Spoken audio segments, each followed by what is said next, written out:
کسی طرح کا حق نہیں رکھتا۔ اب دیکھیں یہ ایک الگ معاملہ ہے کہ چونکہ میاں بیوی ایک جس کو ہمارے عرف عام میں یہ کہا جاتا ہے کہ وہ گاڑی کے دو پہیے کی حیثیت رکھتے ہیں، یعنی جو رشتہ ان کا قائم ہوا ہے تو ایک دوسرے کو سپورٹ کرنا ان دونوں کا ایک اخلاقی فرض بھی ہے۔ تو اگر عورت کو ایسا لگتا ہے کہ شوہر کی آمدنی اس وقت کم ہے یا حالات ایسے ہیں جہاں شوہر کام کرتا تھا وہاں سے اس کی جاب چھٹ گئی ہے یا اس وقت اس کا جو کام ہے وہ چل ہی نہیں رہا اور عورت کے پاس کچھ اماؤنٹ موجود ہے، صحیح، تو اب یہ اپنے شوہر کو چاہے تو ویسے ہی اللہ تعالیٰ کی رضا حاصل کرنے کی نیت سے اپنے شوہر کو ویسے ہی تحفتاً رقم دے دے بلا عوض، تو اس میں کوئی مذائقہ نہیں ہے۔ اچھا بطور قرض بھی دے سکتی ہے، صحیح، اس وقت آپ کے جو مالی معاملات میں آپ کو ڈسٹربینس ہے تو آپ ایسا کریں گے یہ میری طرف سے کچھ لے لیں، جب آپ کے پاس آئے تو مجھے میرا یہ رقم واپسی کر دیجیے گا، تو یوں بطور قرض ایک عورت اپنے شوہر کو رقم دے سکتی ہے۔ تو اس طرح آپس کی رضامندی کے ساتھ تو عورت کا مال شوہر استعمال کر سکتا ہے، شوہر کی چیزیں عورت استعمال کر سکتی ہے، باقی ایسا کوئی حق شوہر کا عورت کی کمائی میں نہیں ہے کہ تم جو کماؤ گی اس میں سے اتنا پرسنٹ مجھے ملے گا، تو ایسا شوہر کا کوئی حق نہیں ہے۔ اچھا یہ تو آپ نے اچھا ترغیب دے دی کہ ایک کوشش کرنی چاہیے اور ایسا بھی ہے، لیکن دوسری طرف بعض اوقات ہم دیکھتے ہیں تو دائرے شوہر کبھی کبھی یہ بات بھی کرتے ہیں یا فیملی والے کرتے ہیں کہ ہم نے ان کو اتنا گھر کے کام کاج دیگر معاملات سے اسپیس دیا ہوا ہے، 8 گھنٹے کوئی ڈیوٹی پہ جا رہی، 6 گھنٹے ڈیوٹی پہ جا رہی ہیں۔ اچھا اسی طرح ہمارے یہاں on line Faizan on line academy کے ذریعے کئی بہنیں قرآن پڑھا رہی ہیں، درس نظامی کروا رہی ہیں، اس طرح کے بھی، تو اب وہ اس پوری ٹائمنگ میں گویا کہ کہیں کہ گھر سے ایک طرح کے منقطع ہیں سب معاملات سے، اور وہ اپنی جاب کر رہی ہیں، ارننگ جو بھی وہاں سے ہو۔ اچھا اس دوران ان کے بچوں کے معاملات ہوں یا دیگر تو گھر کی دوسری فیملیز کے افراد یا لیڈیز وہ سنبھالتے ہیں۔ ہوتا یہ ہے کہ اس وجہ سے کہ ہم ان کو سپورٹ کر رہے ہیں، یہ ہمیں کریں یا اس فیملی کو پوری کرے، تو اس دونوں اعتبار سے آپ کیا دیکھیں گے، کیا کہتے ہیں؟ دیکھیں اب شوہر کی فیملی میں اگر اس کے والدین ہیں، اسی طرح شوہر کے بچے ہیں،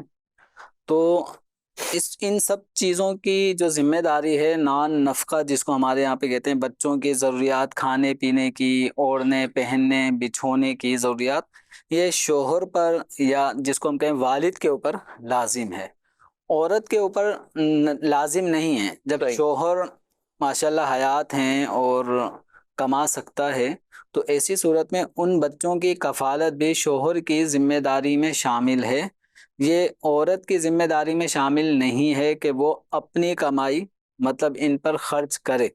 تو یہ تو ایک معاملہ ہوا کہ لازم ہونے لازم نہ ہونے کے حوالے سے کہ کس کی ذمہ داری کفالت کس پر واجب ہے کس پر واجب نہیں، لیکن اس کا یہ مطلب نہیں ہے کہ میاں بیوی اگر آپس کا جو ایک ان کا ماحول خوشیوں بھرا ہے صرف یہاں پر آ کے اٹک گیا کہ شوہر کو ضرورت پڑ رہی ہے پیسوں کی اور عورت کے لیے میں تو خرچہ نہیں کروں گی، تو اب یہ اپنے شوہر کی خوشی کے لیے یہ اپنے مال و اسباب میں سے اگر کچھ چاہے شوہر کو گفٹ کرنا بطور قرض دینا اس کے لیے جائز ہے، اور اسی طرح شوہر کا اس سے رقم لے کر اپنے اخراجات کر لینا اور بعد میں پھر اس کو لوٹا دینا، اس میں بھی کوئی مذائقہ نہیں ہے۔ صحیح، اگر ہم دیکھیں تو عورت جو جہیز کا سامان لاتی ہے، اب اس میں جہیز کا سامان لانے والی خواتین میں ان کے جو میکا ہے اس کا جو اسٹیٹس ہے اس کے مطابق عورتیں اپنے جب شادی کے موقع پر اپنے سسرال پہنچتی ہیں تو کم زیادہ اپنے حسب حال وہ جہیز کا سامان لے کر آتی ہیں۔ اب اس جہیز کے سامان میں ملکیت تو عورت کی ہے، جو بیڈ ہے، جو فرنیچر ہے، جو فریج ہے، اس طرح ایکس وائی زیڈ جتنی بھی اشیاء ایک عورت جہیز کے سامان میں لا رہی ہے، مالک وہ عورت ہی ہے، لیکن مالک ہونے کے ساتھ ساتھ کیا وہ اپنے شوہر کو ایسا کرتی ہیں کہ میرا بیڈ ہے اس بیڈ پہ نہیں بیٹھیں، یہ میرا دیگر ساز و سامان ہے ہوتا نا، تو چونکہ یہ سارا جہیز کا سامان ایک عورت اپنے شوہر کے لیے بالکل مباح الاستعمال کر دیتی ہے، آپ اس کو استعمال کریں، یعنی جس طرح میں کر رہی ہوں آپ بھی کریں، تو یعنی اس میں اپنائیت ہے۔ تو اسی طرح اگر شوہر یہاں تو یہ ہے نا، یہ چیزیں یہ تو بہت اچھی توجہ دلا رہے ہیں آپ کہ ہے ملکیت اس کا، عورت کا ملکیت، سب کچھ عورت کی ملکیت ہے، جو جہیز کا سامان ہے. تو یہ گویا کہ ہم یا دیگر جو افراد استعمال کر رہے ہیں، ظاہر ہے گھر کے افراد کرتے ہیں، تو یہ بھی ذہن میں رہنا چاہیے کہ اس کا معروف ہی استعمال ہو، بالکل، اور اچھے انداز سے ہو، کیونکہ گھر کے اگر دیگر کئی افراد ہوتے ہیں اور عورتیں بعض اوقات اپنے برتن یہ چیزیں کتنے ان کو سلیقے سے یا حفاظت کریں، اب کوئی دوسرا ایسا استعمال کرے تو وہ طبیعت پہ ناگوار گزرے گا کہ یہ اس کا استعمال کس انداز سے کر رہے ہیں. تو یہ ذہن میں بھی رہنا چاہیے کہ یہ جس کی ملکیت ہے، ہمارے لیے استعمال اس کا مباح ہوا ہے کہ ہم استعمال کریں، لیکن کریں معروف طریقے سے. تو اس میں یہ یعنی عورت کے جو اشیاء ہیں جہیز کی، وہ عورت اپنے سسرال والوں کے لیے، اپنے شوہر کے لیے یہ بالکل استعمال کی پرمیشن دے، اور جن لوگوں کو یہ استعمال کرنی ہے تو انہیں بھی خیال رکھنا چاہیے کہ ان کی بہو نے اگر اپنے جہیز میں سے کوئی جوسر مشین نکالی ہے اور وہ استعمال ہو رہی ہے، تو جو اس کا معروف طریقہ کار ہے استعمال ہو، استعمال ہونے کے بعد اس کو واپسی محفوظ طریقے سے رکھا جائے. اس کو بالکل رفلی استعمال کرنا کہ اب گویا اس کو نکالنا ہے جہیز میں سے، یہ برتن نکالنے ہی پڑیں گے، تو اس میں فضا جو نا جھگڑے والی نہیں ہونی چاہیے. عورت اپنے جہیز کا جو سامان لے کر آئی ہے وہ اپنے استعمال کے لیے، اصولاً تو اس کے والدین نے اس کے استعمال کے لیے دیے ہوتے ہیں، اور آگے چلنے وقت کے ساتھ ساتھ وہ اشیاء استعمال ہوتے ہوتے 8-10 سال میں تقریباً استعمال میں آ ہی جاتی ہیں، جو اسپیئر میں رکھی بھی ہوتی ہیں. لیکن اگر سسرال میں کسی آئٹم کی ضرورت پڑ رہی ہے تو عورت اس کو منع نہ کرے کہ ایک استعمال کی چیز ہے، اور استعمال کی چیز ایک دوسرے کو لینا دینا، اس سے محبتیں استوار ہوتی. ٹھیک. تو جس طرح شوہر عورت کی دیگر جہیز کے ساز و سامان کو وہ عورت کی رضامندی کے ساتھ استعمال کرتا ہے، اور یہ ایک آپس میں خوشگوار ماحول پیدا ہوتا ہے، تو اسی طرح اگر شوہر کو عورت کے مال کی کچھ ضرورت پڑ رہی ہے، مثلاً اس کے پاس اماؤنٹ کم پڑ گئی اور مہینہ ابھی باقی ہے، تو عورت اگر اتنی صاحب حیثیت ہے تو اگر شوہر کی وہ مدد کرے اس حوالے سے تو اس میں کوئی مذائقہ نہیں ہے. البتہ بعض شوہر جو ہے نا وہ عورت کے مال میں یا عورت کے گھر والوں کے مال میں اور وہ لالچی نظر رکھتے ہیں، یہ آدمی کو نہیں ہونا چاہیے. مثال کے طور پہ آج ہی دارالفتہ میں ایک کیس آیا، اس میں طلاق ہو گئی. طلاق ہونے کی جو وجہ تھی وہ یہ تھی کہ شوہر اپنی بیوی کو وقتاً فوقتاً یہ کہتا تھا اپنے باپ سے اتنے لاکھ روپے لا کے دو، مجھے کام کرنا ہے تو اپنے باپ سے، اپنے بھائی سے کہو کہ وہ مجھے اتنی رقم دے. اب عورت اپنے میکے جاتی، وہاں سے رقم مل پاتی نہ مل پاتی، تو اس طرح کے مسائل. اسی طریقے سے شوہر کا مطالبہ ہوتا تھا کہ مجھے اپنا حق لے کر آؤ، جو تمہارا حق بنتا ہے وراثت، حصہ وراثت، وہ لے کر آؤ. اب ابھی باپ زندہ ہے لڑکی کا، اس کی ماں زندہ ہے، ابھی تو وراثت کا کوئی سوال ہی پیدا نہیں ہوتا. سسرال میں ساس سسر زندہ ہیں اور بیوی سے کہا جا رہا ہے کہ اپنے گھر جا کے حصہ وراثت کا مطالبہ کرو، مجھے حق دے دو، مجھے آگے یہ کام کرنا ہے، کچھ بھی کرنا ہے. تو اب لڑکی والے وہ بھی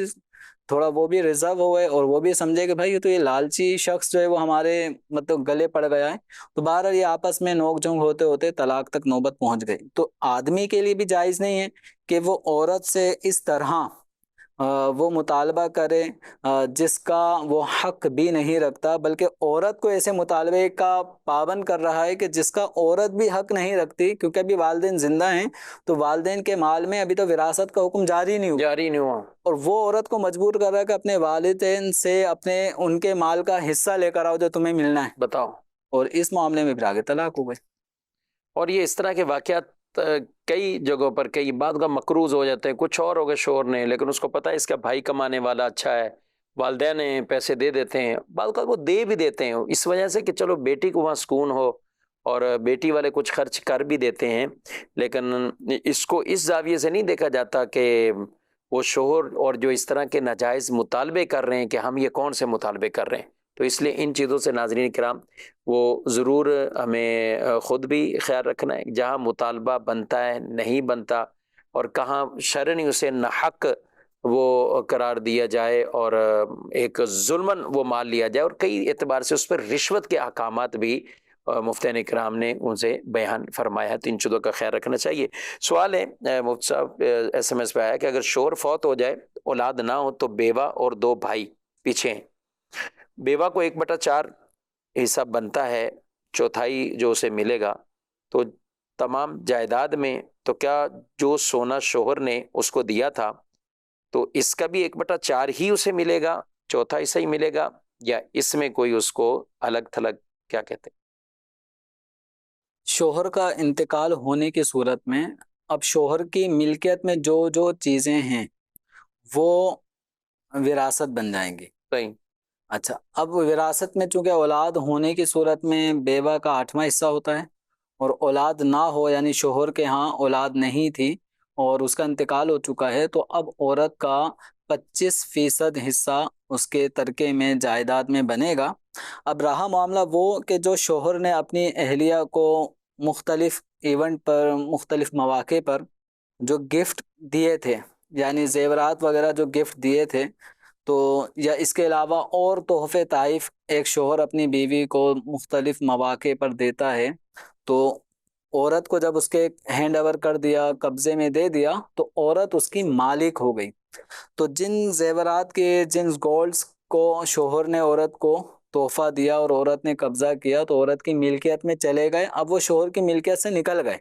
جب شوہر کی ملکیت سے نکل گئے تو اس میں شوہر کی وراثت جاری نہیں ہو، صحیح، یعنی اب اس میں یہ نہیں دیکھیں گے کہ ہمارے مرحوم بھائی نے آپ کو چونکہ یہ گولڈ دیا تھا 1 تو تولہ، وراثت میں بھی لہٰذا یہ 1 تولہ کو بھی آپ وراثت میں ڈالیں، اور وراثت کے حساب سے آپ کا جو چوتھائی حصہ بنتا ہے 25% آپ کو وہ ملے گا۔ یوں نہیں،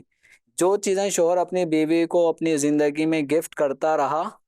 اب وہ چاہے 1 ہوں یا 100 چیزیں ہوں، وہ سب کی سب عورت کی ملکیت ہوں گی، اور اس میں شوہر کی وراثت جاری نہیں ہوگی۔ البتہ شوہر کے انتقال کے وقت اس کی ملکیت میں اس کی جائیداد، منقولہ غیر منقولہ جو بھی اشیاء تھیں، ان سب میں عورت کا 25% حصہ بن جائے گا اگر شوہر کی اولاد نہیں تھی۔ ٹھیک ہے، اور یہ بھی بڑا ایک اہم ترین موضوع ہے۔ سوال تو اچھا ہے، لوگ اس طور پر پوچھ بھی لیتے ہیں اور ان کو ان کا حصہ دیا جاتا ہے، دینا چاہیے، لیکن جب اولاد نہیں ہوتی جمیل صاحب، اس بیوہ کے ساتھ ہمارے معاشرے میں بڑا عجیب سے بعض اوقات لوگ رنگ دکھاتے ہیں۔ یعنی اولاد ہو تو پھر تو یہی کہتے ہیں کہ ہمارے بھائی کے بچے ہیں، یہ ہیں وہ، تو ان کے ساتھ اکیلی بیوہ ہے، اولاد ہوئی نہیں، یا ابھی شادی نہیں ہے، یا جو بھی صورت ہے، اب اولاد نہ ہونے پر جو وراثت میں حصہ بھی اس کا زیادہ جائے گا۔ اچھا، اولاد ہو تو بیوہ کو 8واں حصہ ہوگا۔ 8واں حصہ ہے، یہاں چوتھا حصہ کل مال کا جتنی بھی ملکیت ہے، تو یہ بڑا بھاری پڑتا ہے یہ دینا۔ اور پھر آپ نے دیکھا ہوگا کہ یا اس طرح کے مسائل بھی کبھی کہ اب یہی بیوہ عدت گزر گئی اور 6 مہینے 8 مہینے مزید جو بھی ہوا، کوئی مناسب رشتہ ہوا، شادی کر لی، تو اب تو لوگ یہ کہتے ہیں شادی ہو گئی، اب تو اس کو کون سا حصہ دیں، اس کو تو حصہ دیا ہی نہیں جاتا، کیا کہتے ہیں؟ جب شوہر کا انتقال ہو گیا تو عورت وارث بنے گی، یعنی بیوہ عورت اپنے شوہر کے اموال میں، اس کے ترکے میں وارث بنے گی۔ بس اولاد ہونے اور نہ ہونے کا فرق ہوگا کہ شوہر کے ہاں اگر اولاد تھی تو اب اس کی جو بیوہ ہے وہ 8ویں حصے کی یعنی 12.5% کی مالک وارث بنے گی، اور اولاد نہیں تھی تو پھر 25% حصے کی وارث بنے گی۔ جب عورت وارث بن گئی بیوہ ہونے کے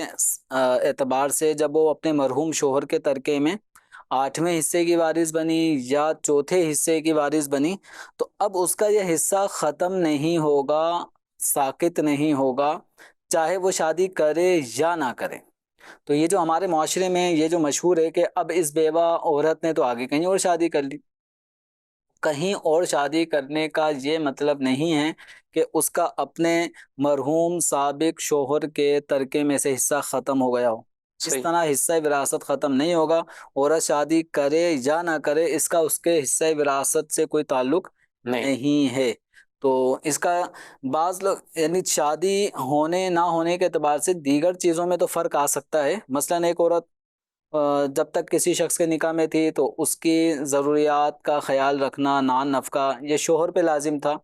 طلاق ہو گئی، طلاق ہونے کے بعد عدت کا خرچہ، عورت عدت شوہر کے گھر میں گزارے، اس حساب سے عدت کا خرچہ شوہر پہ لازم ہے۔ لیکن جب عدت کمپلیٹ ہو گئی تو اب شوہر کا ذمہ نہ رہا.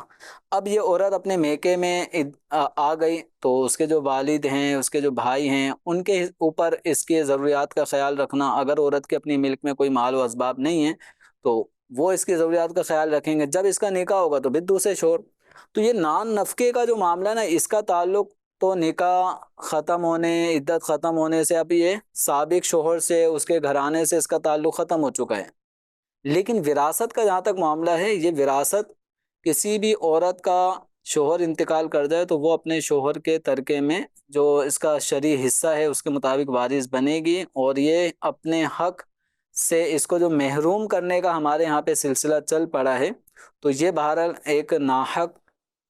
طریقہ کار ہے. اور عورت کے اس حصہ وراثت کو نہ دینے کی صورت میں عورت کے ساتھ ظلم، زیادتی، شرعی حدود کی پامالی ہے جو کہ ناجائز ہے. تو اب اسی طرح بعض اوقات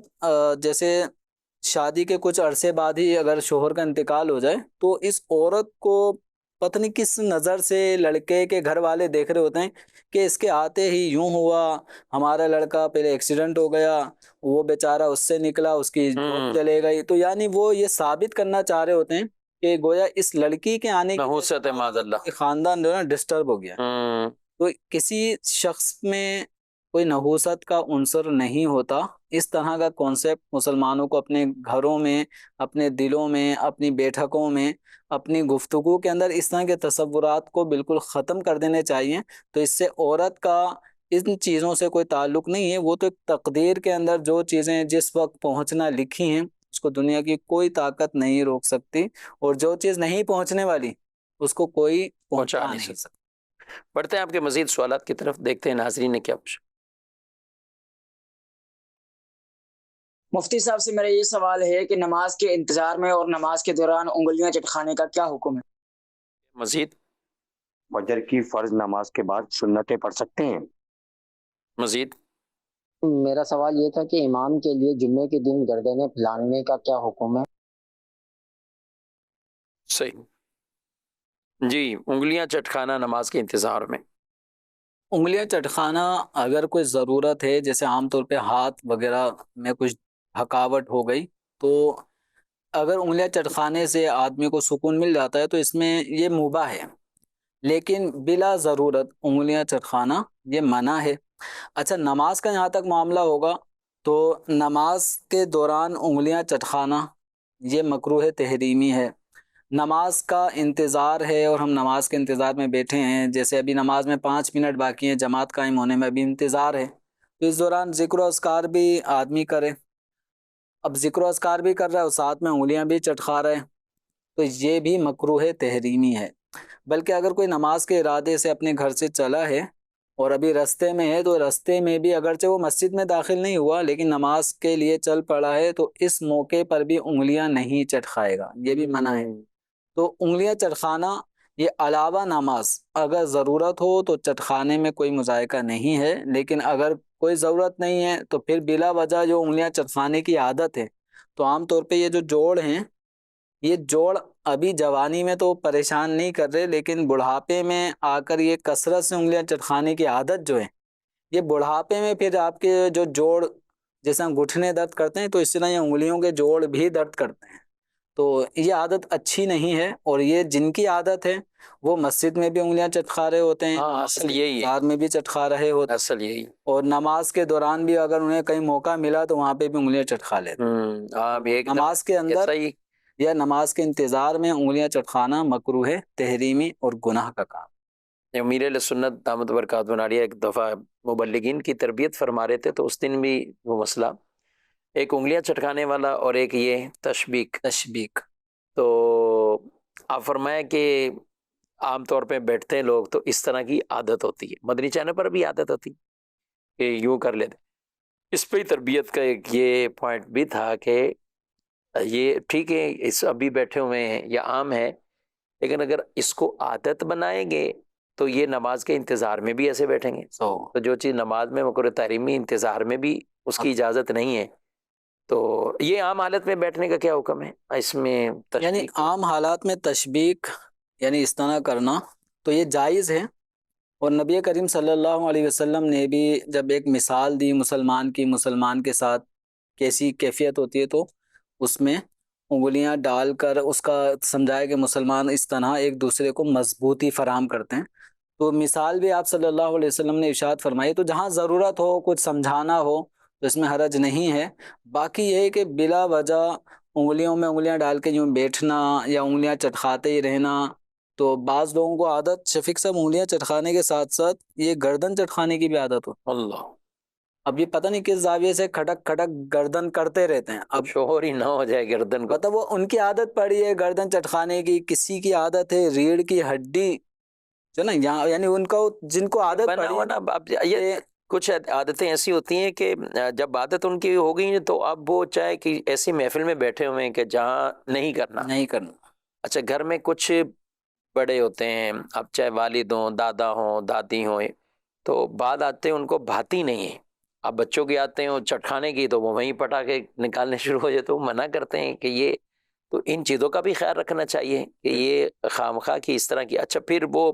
مسجد کا، نماز کا تو ہم کہہ رہے ہیں، وہ کوئی دینی محفل میں ہو، اجتماع میں ہو، تو وہاں پہ بھی وہ یہی عمل دہرائیں گے، تو عادت ہی نہیں ہونی چاہیے۔ بالکل یہ عادت نہیں ہونی چاہیے۔ اور جو میں عرض کر رہا جیسے گردن چٹکھانے کی، کمر کی، ریڑھ کی ہڈیوں میں بھی یہ پٹاخے نکالنے کی جن کو عادت پڑی ہے، تو وہ عادت اس قدر خطرناک ہے کہ کبھی وہ، چونکہ جو گردن کے موہرے ہیں، ریڑھ کی ہڈی کے جو موہرے ہیں، بعض اوقات ان میں گیپ آ جاتا ہے۔ یہ ابھی تو پتہ نہیں چل رہا، ابھی تو مزہ آ رہا ہے کہ آپ کڑاکے نکال رہے ہیں، خوش ہوتے ہیں، لیکن آگے چل کے یہ نس دب جائے، کوئی گیپ آ جائے، تو یہ پھر بڑھاپے میں بڑے اس کے مسائل ہو جاتے ہیں۔ فجر کی سنتیں فجر کی نماز کے فوراً بعد پڑھنا، کیا فرماتے ہیں؟ فجر کی سنتوں کا جو وقت ہے ادائیگی کے حوالے سے، وہ فجر کے فرضوں سے پہلے، فجر کا فرض اگر امام صاحب شروع کر چکے ہیں تو جماعت میں اگر آپ کو شامل ہونے کا امکان ہے کہ آپ جماعت میں شامل ہو جائیں گے تو آپ سنت فجر پڑھ لیں۔ اگر اندر ہال میں جماعت ہو رہی ہے تو آپ صحن میں یا برآمدے میں یا کسی پلر کے پیچھے آپ سنت پڑھ لیں، پھر جماعت میں شامل ہو جائیں۔ اور اگر سنت پڑھنے کی صورت میں جماعت فوت ہو جائے گی تو آپ ڈائریکٹ فرض جماعت میں شامل ہو جائیں۔ اب سنت فجر طلوع آفتاب تک فرض کے بعد نہیں پڑھیں گے۔ اگر پڑھنی ہو تو پھر طلوع آفتاب کے بعد جو مکروہ وقت شروع ہو جاتا ہے 20 منٹ تک کا، یہ مکروہ وقت ختم ہو جائے تو اس کے بعد پھر آپ سنت فجر پڑھنا چاہیں تو پڑھ سکتے ہیں۔ ٹھیک۔ امام صاحب کے لیے گردنیں پھلانگنے کا یہ کہہ رہے ہیں، پوچھ رہے ہیں، اب بظاہر تو خطبے میں امام صاحب تو عام طور پہ موجود ہوتے ہیں، مصلی پر ہوتے ہیں، تو سوال ان کا ہے، کیا کہیں گے آپ؟ اب دیکھیں کچھ چیزیں عمومی حالات میں تو منع ہیں، ٹھیک ہے، تو اب امام صاحب اور جمعے کا دن اور خطبہ، تو امام صاحب خطبہ دے رہے ہوں گے یا مطلب پیچھے سے آگے سے کیا آ رہے ہوں گے، ایک فرضی سوال ہے۔ تو بہرحال جس آدمی کو یعنی آگے آنا ضروری ہے، اب اگر وہ امام صاحب ہیں، مثلا وہ کوئی اور تھا ان کے غیر موجودگی میں جنہوں نے خطبہ دے دیا اور نماز امام صاحب نے ہی پڑھانی ہے، تو یا ایسا بھی ہوتا ہے نا کئی مساجد میں کہ خطیب صاحب الگ ہوتے ہیں جو صرف بیان کرتے ہیں، اور وہ بیان کر کے ضروری نہیں کہ وہ نماز بھی پڑھائیں، ایک طویل عرصے سے خطابت کر رہے ہیں تو وہ خطابتیں یا امام صاحب تھے اور امام صاحب سے اب خطیب صاحب ہو گئے، لیکن مصلی امامت کسی اور کے سپرد ہے، نماز کسی اور نے پڑھانی، تو اب ایسے شخص کے لیے کیا حکم ہے کہ وہ پھر اس طرح پھلانگتے ہوئے آئے یا ان کو اپنی عادت کو چینج کرنی ہوگی؟ اب دیکھیں اس میں یہی ہے کہ اگر پتہ ہے کہ امام صاحب آگے موجود نہیں ہیں، پیچھے موجود ہیں اور وہ آئیں گے، تو اس موقع پر جو مسجد میں صف میں بیٹھے ہوئے افراد ہیں ان کو بھی تھوڑا سا اسپیس رکھنا چاہیے، تاکہ اگر کوئی امام صاحب کو پیچھے سے آگے صفوں میں آنے کی اگر ضرورت پڑ رہی ہے تو کندھا نہ پھیرانگا جائے۔ اور اگر ایسے کہ صف بن گئی ہیں اور آگے امام صاحب کسی بھی وجہ سے پیچھے تھے اور اب انہیں آگے آنا ضروری ہو رہا ہے، تو پھر یہ مقتدیوں کو ہاتھ لگائیں، مقتدی خود ہی جگہ ان کو دے دیں تاکہ کندھا نہ پھیلانگا جا سکے، کہ کندھا پھیلانگنے میں یعنی آپ دو شخصوں کے بیٹھنے کے دوران ان کے کندھے کی طرف سے آپ پاؤں آگے لا کے یوں کر رہے ہیں، تو آگے والا پاؤں تو ہو سکتا ہے آپ نے بچت کر کے گزار دیا، لیکن پچھلا پاؤں وہ تو ہو سکتا ہے کسی کے سر پہ لگے، کسی کے کندھے پہ لگے، منہ پہ لگے، تو یہ طریقہ غلط ہے۔ تو اس لیے امام صاحب اگر پیچھے ہیں تو آگے سے ہی کسی کو کہہ دینا چاہیے کہ امام صاحب کے لیے جگہ تھوڑا کشادہ کر دیں تاکہ وہ آگے آ جائیں۔ اب یہ تو ہو گیا آپ نے، تو امام صاحب کو کیا چاہیے جب ہے یہ سب موقع، واز ہو رہے ہیں، بیان ہو رہے ہیں، اور اب آپ سنتیں پڑھنی، تو ایسے امام صاحب کو پھلانگنے والی عادت وہ برقرار رکھنی چاہیے یا پہلے آ جائیں؟ لیکن یہ سب بائی چانس ہو جائے تو ایک الگ میٹر ہے. ہاں یہ عادت نہ بنائیں کہ آپ ہر جمعے آپ پیچھے ہی بیٹھے رہیں اور جب نماز پڑھانے کا موقع ہو اس وقت آپ آگے آ رہے ہوں اور پھر مقتدیوں کو کندھا پھلانگتے پھلانگتے آگے آ رہے ہوں، تو یہ پھر منع ہی ہوگا. جب آپ کو نماز پڑھانی ہی ہے اور آپ پہلے سے مسجد میں بھی موجود ہیں تو پھر آگے ہی آ کے بیٹھیں تاکہ اس طرح کندھا پھلانگنے والی صورت نہ پائی جائے. اور نمازوں میں عام طور پہ جو عام نمازوں کی ہم بات کریں تو اس میں تو امام صاحب مسجد میں موجود ہوں، کئی مسجدوں میں پیچھے سے امام صاحب آ رہے ہوتے ہیں، کئی محراب سے آ رہے ہوتے ہیں، وہاں اس طرح کی صورت پیدا نہیں ہوتی کیونکہ سبھی اب حی علی الصلاح پہ کھڑے ہو گئے ہیں تو وہ نارمل اپنے مصلی پہ پہنچ بھی جاتے ہیں بآسانی. لیکن ہم خاص بات جمعۃ المبارک کے حوالے سے کر رہے ہیں کہ اس میں ظاہر نماز سے پہلے خطبہ ہے، خطبہ سے پہلے سنتیں پڑھی جا رہی ہیں، تو یہ ایک ساری چیزیں، اور اس میں صفیں بھی عام طور پہ جمعے میں پوری بھر جاتی ہیں. تو یہاں سب لوگوں کو تبھی تو کسی کو تشویش ہوئی ہے یہ انہوں نے جو کچھ اس میں بیان کیا، تو اس کی بھی بہرحال خیال رکھنا چاہیے. اچھا یہ تو ہم نے صرف امام صاحب کا، اور یہ شاید ہی ایک دو کوئی مسجدیں ہوں کہ جس میں خطیب الگ امام الگ، ورنہ خطیب آتے ہیں تو خطیب ہی نماز پڑھاتے ہیں، امام صاحب اس دن نماز نہیں پڑھا رہے ہوتے. لیکن جو لوگ ہیں جو نمازی ہیں وہ تو بکثرت ایسا کرتے ہیں. اب امام صاحب بھی ہر جمعے، خطیب صاحب بھی کتنا کہیں گے کہ نہیں پھلانگو، نہیں کرو. اب یہاں پہ صورتحال یہ ہوتی ہے کہ آئے بعد میں آنا اندر ہے، ایئر کنڈیشن چل رہا ہے تو وہاں ہے. اچھا سردی سے بچنے کے لیے بھی آگے جا کے سردی ہوگی تو سردی سے بچنے کے لیے بھی لوگ اندر، تو اس کے لیے ان چیزوں کا بہرحال ہمیں خیال رکھنا وہ ضروری ہے. مزید کال. سوال یہ تھا کہ اگر بندہ اپنی بیگم کو خرچہ بھی دے تو پھر بھی وہ اپنے ماں باپ کو بولے کہ وہ خرچہ نہیں دیتا تو اس کی بدنامی کرائے تو اس کا کیا جواب ہے؟ جمیل صاحب آپ نے بیگمات کے حصول تو کافی بیان کیے، ان کے حق میں بیانات بھی دیے آپ نے. بیگم کو خرچہ بھی شوہر دے رہا ہے، سب کچھ دے رہا ہے، پھر بھی بدنامی کروانے کے لیے اپنے ماں باپ کو بتاتی ہیں، کیا کہیں؟ عورت کی جو ضروریات ہیں اگر جب شوہر پوری کر رہا ہو، یعنی اس کو بھوکا نہیں رکھتا، اس کے کپڑے کے بندوبست بھی اس نے کیے ہوئے ہیں، سال میں اس کو سوٹ بھی فراہم کیے جاتے ہیں، عورت کی جو ضروریات ہیں وہ جب سب پوری ہو رہی ہیں تو اب الگ سے جیب خرچی جو ہے نا یہ عورت کا حق نہیں ہے. عورت کا حق نہیں ہے، یعنی جو اس کو کھانا پینا اور اسی طرح رہائش شوہر کی طرف سے ملی ہوئی ہے، سیپریٹ رہائش جس میں کسی تیسرے فریق کا عمل دخل بھی نہیں ہے اس روم میں، یہ عورت کے لیے جو حقوق ہیں جو شوہر پہ لازم ہے، شوہر یہ سارے حقوق ادا کر رہا ہے. اب اس کے علاوہ الگ سے جیب خرچی بھی شوہر دے 5,000 10,000 جتنے بھی حسب حال، تو یہ شوہر پہ لازم نہیں ہوتا. لیکن شوہر پھر بھی اپنے اس شادی کی لائف کو خوشگوار رکھنے کے لیے عورت کو اگر جیب خرچی کے طور پہ کچھ نہ کچھ اماؤنٹ دے رہا ہے تو عورت کو چاہیے بخوشی اس کو قبول کرے. اور آج کل کے جو حالات ہیں بے روزگاری،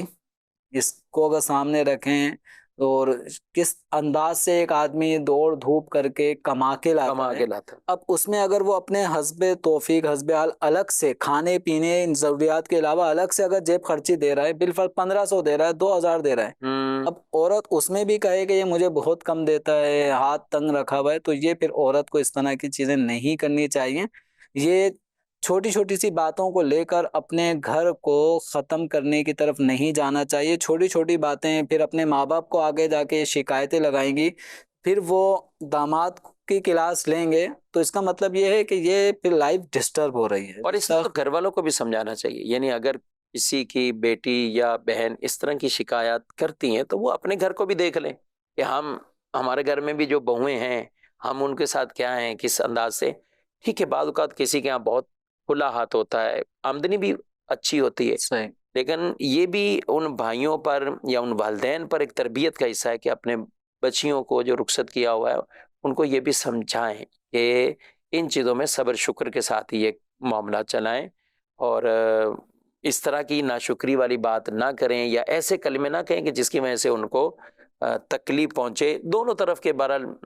ہمیں چاہیے، شوہروں کو بھی چاہیے وہ بھی خود دیکھ لیں، بلا وجہ کے ہاتھ تنگ نہ کریں، اور جتنا بھی خرچ کریں گے یہاں تو صدقات کے فضائل ہیں باقاعدہ، یہ صدقے کے اندر وہ جاتا ہے. مطلب یہ ہے کہ اس کی فضیلت ملے گی، ثواب ملے گا۔ تو خوش دلی کے ساتھ دسترخوان کی وسعتیں کئی روایات میں خاص ایام کے حوالے سے ہیں، تو ہمیں ان کا بھی خیال رکھنا چاہیے، اور اولاد اور بیویوں ان کو ہے کہ اپنے شوہر کے اس حوالے سے تو شکر گزار ہی بنے۔ اور پیسہ کمانا آسان کام نہیں ہے ناظرین کرام، جو باہر پیسہ کمانے جاتے ہیں شاید ہو سکتا ہے وہ اپنے روزانہ کے دکھ درد گھر پہ آ کے شیئر نہیں کرتے، وہ آ کے اپنی بیویوں بچوں کو یہ نہیں کہتے کہ ہمارے ساتھ آج کیا کیا ہوا ہے، لیکن گھر سے روزانہ ان کو سننے کو مل جاتا ہے کہ آج یہ ہے، یہ ہے، یہ ہے، یہ سب معاملات۔ ٹاپک بہت وسیع ہے، بات کرنے کو بہت کچھ دل کر رہا ہے، لیکن پھر کبھی کسی پروگرام میں اس کو ڈسکس کریں گے۔ اللہ تعالیٰ ہم سب کے گھروں کے اندر بھی راحتیں، خوشیاں عطا فرمائے، امن و امان عطا فرمائے، اور عفو درگزر سے افہام اور تفہیم کے ساتھ زندگیاں گزارنے کی توفیق عطا فرمائے۔ آمین بجاہ النبی الامین صلی اللہ علیہ وسلم۔ ہادی و رہنما ہمارے علماء، ہو کبھی درپیش جو کوئی مسئلہ، پوچھ لیں حاضر ہوں ہم ان کی بارگاہ۔